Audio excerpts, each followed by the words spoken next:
Hello guys, कैसे हैं आप लोग। मैं उम्मीद करता हूँ आप सब लोग इस महामारी के बीच ठीक होंगे। आज की इस वीडियो में हम लॉकडाउन के समय लोगों को जो हो रही परेशानी है उसको डिस्कस करेंगे।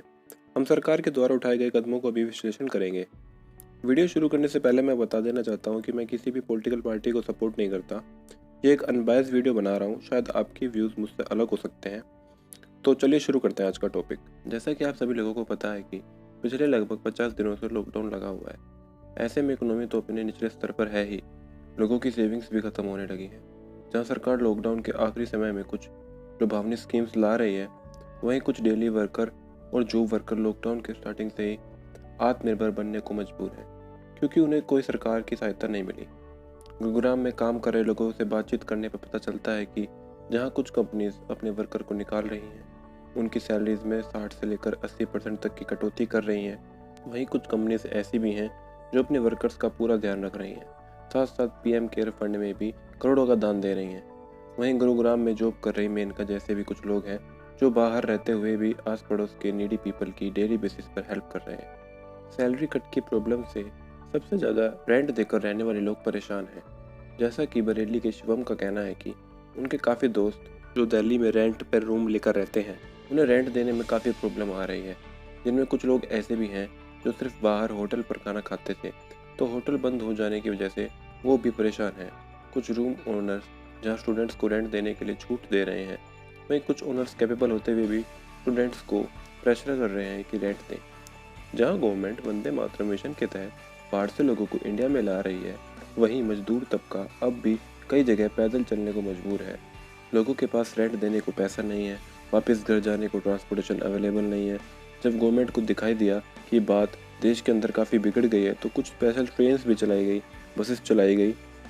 सेंट्रल गवर्नमेंट ने माइग्रेंट वर्कर्स के लिए ट्रेन टिकट को फ्री रखा है। इसका 85% सेंट्रल गवर्नमेंट और 15% स्टेट गवर्नमेंट देगी। बट वहीं बिहार के एक मिनिस्टर ने दिल्ली गवर्नमेंट पर एलिगेशन लगाया है कि जो बिहार में भेजे गए वर्कर्स हैं, उनका क्रेडिट तो दिल्ली गवर्नमेंट ले रही है, लेकिन उनका टिकट का खर्चा बिहार सरकार से मांग रही है। दिल्ली गवर्नमेंट ने जहां लोगों के बैंक अकाउंट में 5,000 रुपये तक का अमाउंट दिया है, वहीं माइग्रेंट वर्कर को खाना खिलाने के लिए काफ़ी सेंटर भी चला रही है। वहाँ कुछ जगह ऐसी भी हैं जहाँ सैनिटाइजेशन का काम दिल्ली गवर्नमेंट ऑफिशियल्स अच्छे से नहीं कर पा रहे हैं।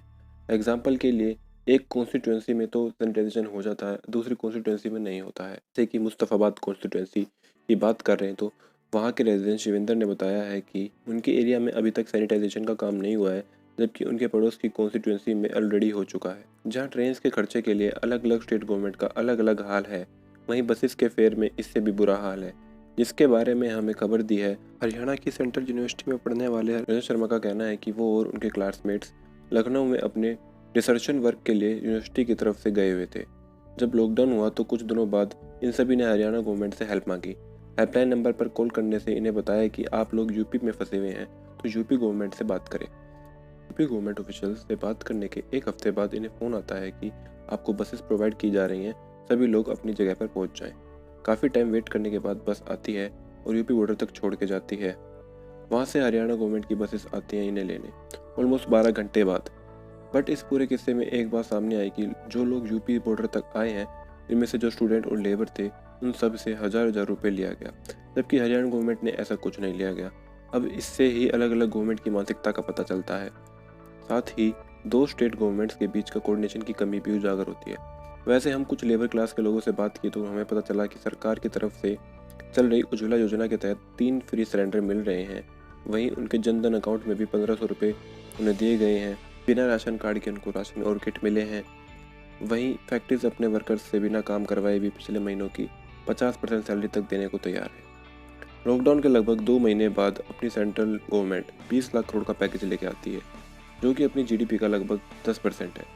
सरकार ने बताया है कि इसका कुछ पैसा फ्री में फूड ग्रेन्स प्रोवाइड करने के लिए दिया जाएगा। वहीं कुछ हिस्सा लोगों को अलग अलग स्कीम्स के तहत डायरेक्ट मनी ट्रांसफ़र करने को दिया जा रहा है। भारत में दूध, जूट और दालों का प्रोडक्शन सबसे ज़्यादा होता है। वहीं गन्ना, कपास और मूंगफली में ये भारत का दूसरा स्थान है। जिन लोगों के पास डेयरी फार्म्स हैं, उनके लिए अलग पैकेज दिया गया है। किसानों के लिए किसान फसल बीमा के जरिए पैसा पहुंचाया जाएगा। स्टॉक मार्केट को भी स्ट्रॉन्ग रखने के लिए काफ़ी पैसा इन्वेस्ट किया गया है। वहीं फिशरीज, बी कीपिंग का भी ध्यान रखा गया है। तो इस बात को ध्यान में रखते हुए इन सभी फील्ड्स में एक बड़ा अमाउंट लगाने की बात वित्त मंत्री ने कही है। अब लोगों के मन में सवाल है कि कितना पैसा आएगा, कहाँ से आएगा। तो इसके दो तरीके हैं, या तो बोरिंग या फिर मोनेटाइजेशन। गवर्नमेंट बेसिकली बॉन्ड बेच के बोरिंग करती है या फिर आरबीआई से बोरो करती है। वही मोनेटाइजेशन के अंडर ज़्यादा नोट्स प्रिंटिंग होती है। मेरे हिसाब से नोट प्रिंटिंग इस टाइम पर ज़्यादा अच्छा तरीका रहेगा, क्योंकि लोगों के पास पैसा आएगा तभी उनके एक सिक्योरिटी की फील आएगी। अब आगे ये स्कीम्स ग्राउंड लेवल पर कितनी कारगर साबित होती हैं, ये तो कुछ समय बाद ही पता चलेगा।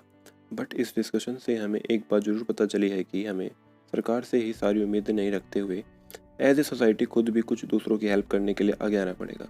कुछ काफ़ी लोग ऐसे भी हैं जिन्हें गवर्नमेंट द्वारा प्रोवाइडेड हेल्प का पता ही नहीं चल पाता। जैसे कि बसेस प्रोवाइड होने के बावजूद भी लोग ट्रक्स में भरकर पलायन कर रहे हैं। दिल्ली में तो इतने फूड सेंटर अवेलेबल हैं, बट फिर भी काफ़ी लोगों को खाना नहीं मिल रहा। लोगों का ये भी कहना है कि फूड सेंटर पे जो फूड प्रोवाइड हो रहा है वो खाने लायक नहीं है। इसका मतलब ये आता है कि गवर्नमेंट तो काम कर रही है, लेकिन जो ऑफिशियल्स हैं गवर्नमेंट के, वो ढंग से काम नहीं कर पा रहे हैं। गवर्नमेंट चाहे कोई भी हो, काम तो कर रही है, बट सफिशेंट नहीं है। इस अनबायस्ड डिस्कशन से हमें ये भी पता चलता है कि हर एक गवर्नमेंट काम कर रही है, बट उसका ये हार्ड वर्क कुछ एरियाज तक ही रह गया है। इसलिए हमें खुद दूसरों की हेल्प करने के लिए आगे आना पड़ेगा। तो आज के लिए इतना ही। आप हमें कमेंट सेक्शन में ज़रूर बताएं कि आप गवर्नमेंट के किन कामों से संतुष्ट हैं और ये वीडियो आपको कैसी लगी। वीडियो अच्छी लगी हो तो लाइक करना, शेयर करना ना भूलें। एंड अगर आपने अब तक सब्सक्राइब नहीं किया है तो चैनल को सब्सक्राइब करें। मिलते हैं अगली वीडियो में, तब तक के लिए जय हिंद, जय भारत।